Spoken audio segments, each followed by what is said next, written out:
They had one guy from India that had a Trump shirt on, and they didn't allow him inside. They called this.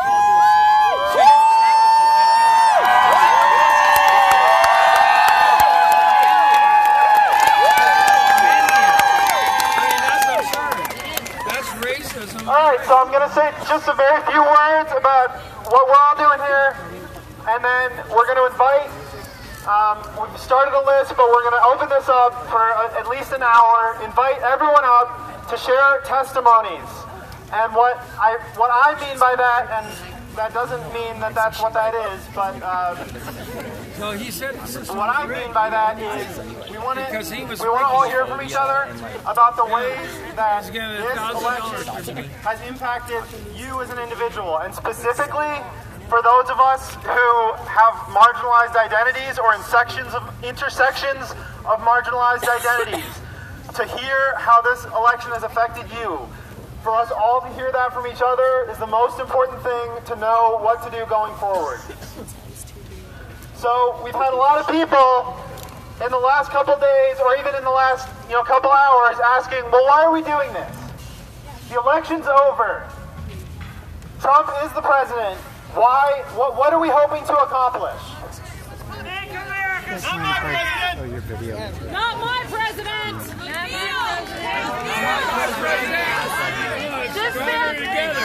So for a long time in this country, there's been a myth being pushed that our power lies only in our vote, and that our power ends once we've voted. But us all being out here today shows that that's not true. Our power only begins when we vote.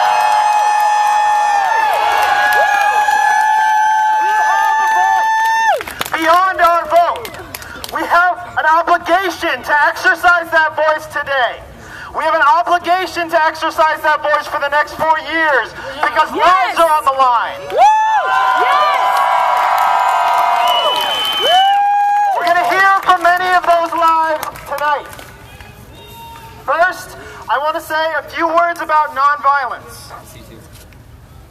Now, all of us may have an idea in our heads about what nonviolence is.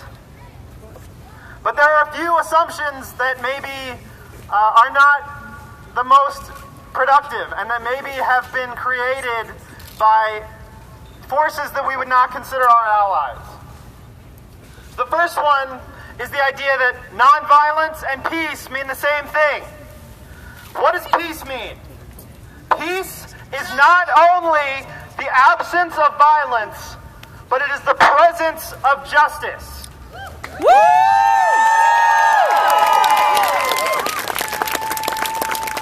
When injustice abounds, there is no peace.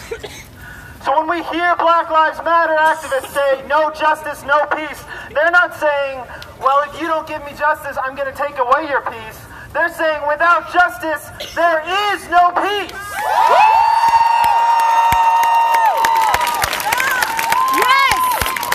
And when injustice abounds, peace is not an option. Nonviolence is the only path forward.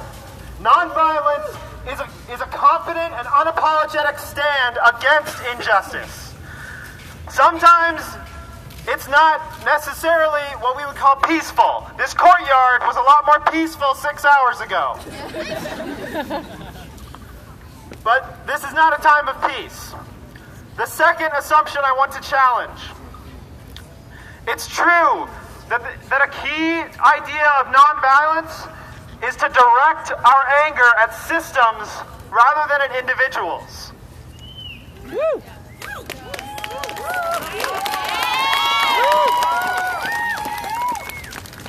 But this does not mean that we should ever hesitate to name the problem. They buy the election. Sometimes an individual or a small group of individuals are the best representation of a system. And we are out here today because, again, we have to name the problem. We're out here today because Donald Trump is spreading hateful rhetoric. He's advocating for hatred and he's normalizing hatred. And that's what we're standing against. So yes, we do have to name the problem.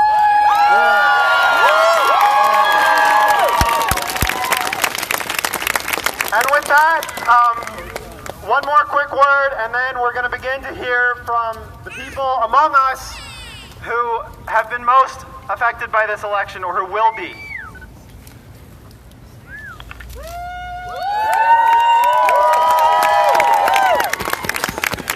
Good evening. My name is Adriana Aguilar, and I want to welcome all of you for coming out here tonight. I also would like to thank Aiden and Max for helping put this huge event together. This thing is a lot heavier than it looks. So I'm here today because I am advocating for myself, like many of you out here. And I want to let everyone know that your voices are going to be heard. Yes! Tonight we are here to put a shame label on what has been going on in our America. Yeah. I want to start off by saying that I am a child of immigrants.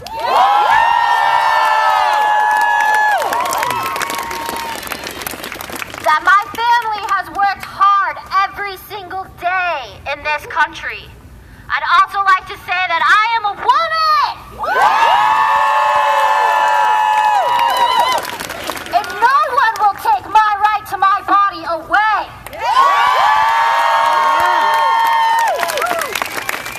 I'd also like to say that I am a bisexual. And that my right to choose who I love away from me tonight.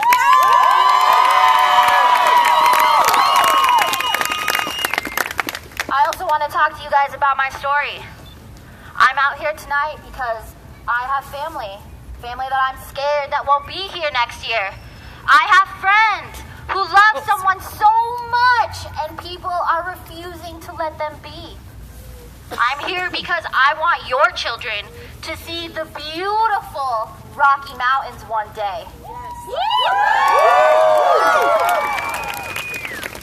Without further ado, I would like to introduce some of our speakers here. If you have signed up to speak or talk to me, please head up to the front.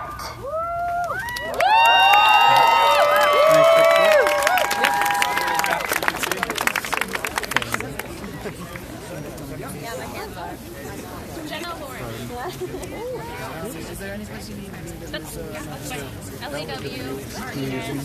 LAW. Thank you. Yeah, thank you. Hello? Hi. So, my name's Tara Goldman. No. So, I'm a 15-year-old student at New Vista High School.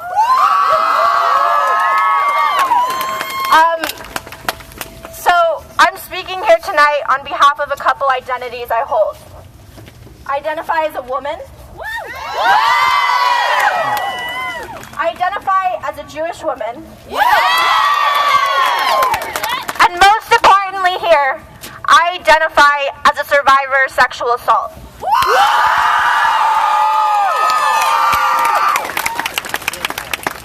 So, Donald Trump, right?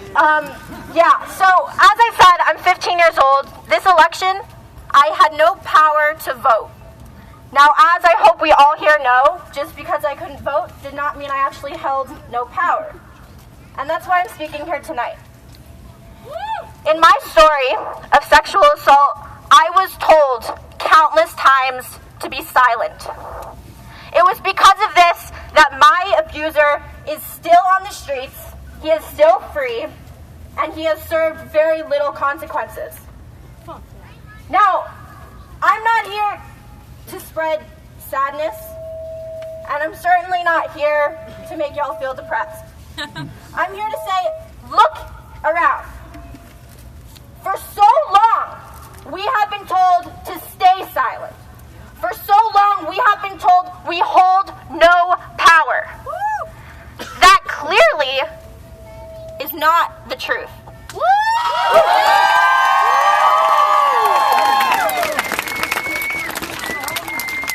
We will not stay silent. We will come together in unity, and we will spread love.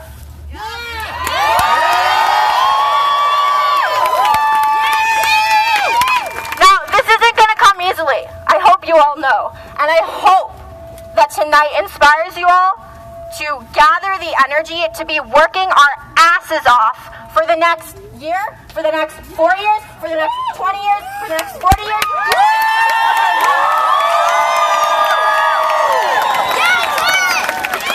Because we will not stay silent, and we will fight.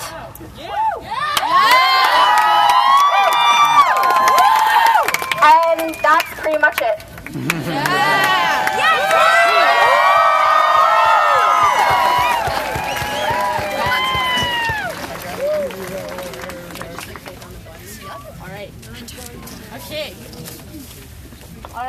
Okay, now I figured it out. My name's Lily Chapkin, and I'm a sophomore at Boulder High School. Scopers, all right. And I was part of the beginning of yesterday's protest at our high school. All right. I am also, as everyone before me said, I'm a woman. And I am terrified to live in this country. I am terrified to be a teenager in this country and have a president who doesn't understand our needs, who doesn't understand who we are, and who doesn't understand what we fight for.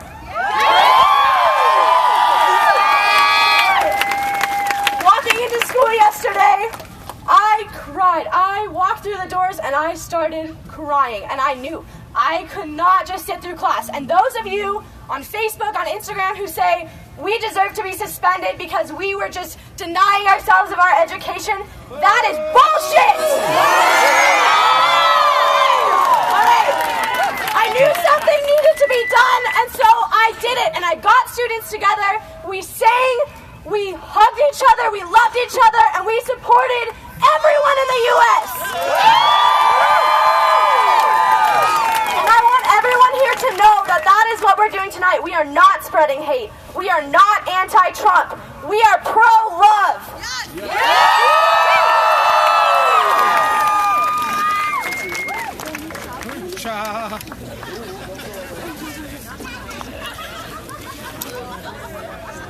So, y'all might be wondering what I'm doing standing up here. I'm a white, straight male.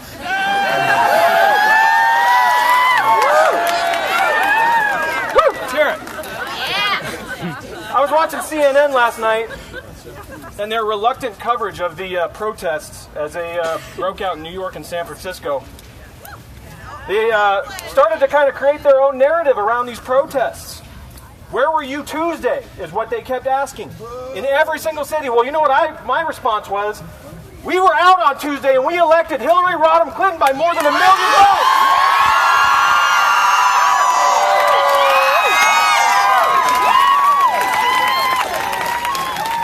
There are good reasons to be upset, angry, or afraid tonight.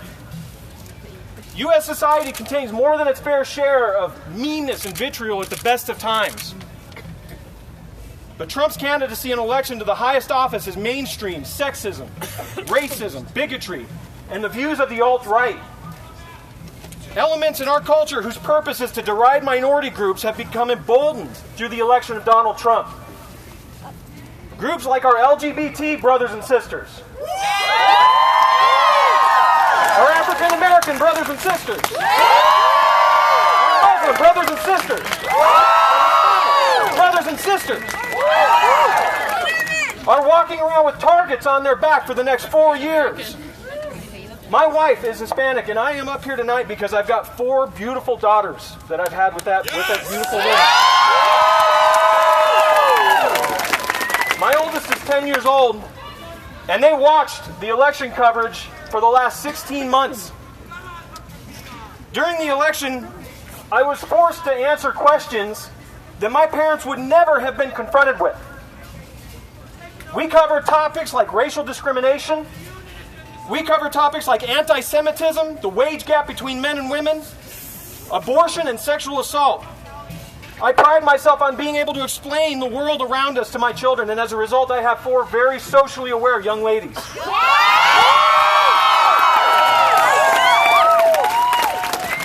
They understand They understand that as young women, when they enter the workforce, they will have to work harder than the young men that enter the workforce with them in order to attain the same level of success. Right.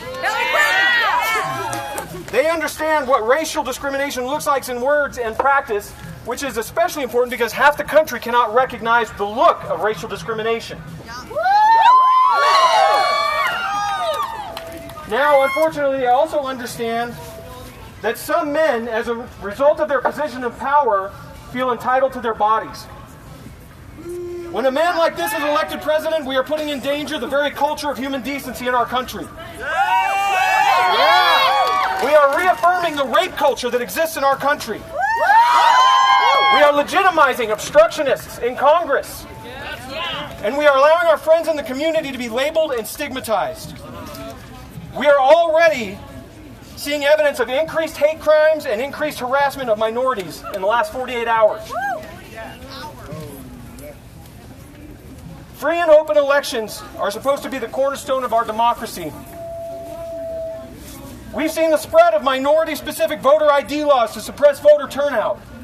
The Electoral College will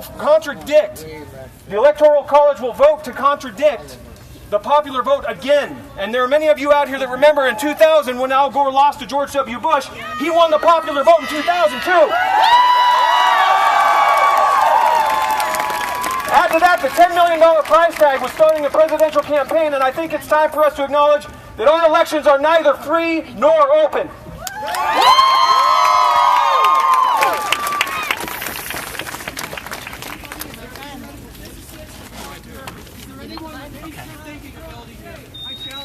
Okay.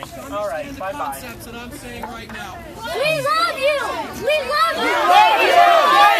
Love Trump hate. Love Trump hate. Love Trump hate. Love Trump hate. Love Trump hate. Love Trump hate. Love Trump hate. Love Trump hate. Love Trump hate. Love Trump hate. Love Trump hate.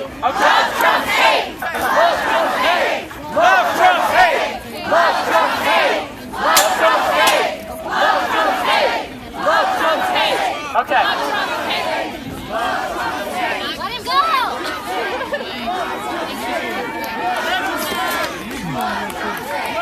We are here to be peaceful and we love everyone's voice. He doesn't have a message of hate.